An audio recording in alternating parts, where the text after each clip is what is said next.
Bu ne dost? Az bunların ikisi de ölür. Bambala dirilin.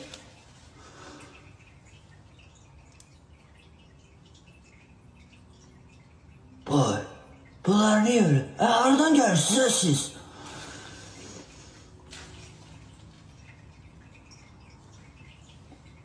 Bu.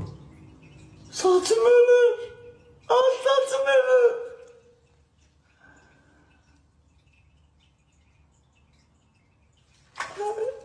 Satım ölür anamın canı. Bacı belki kəstirmirəm ondan da satım ölür anamın canı.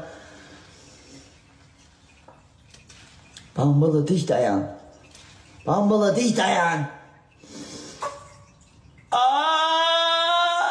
Satım ölür. Bacı belki uzundu ona görə tab gətirmirdi ayaq üstə durmağı. Hə Bambala?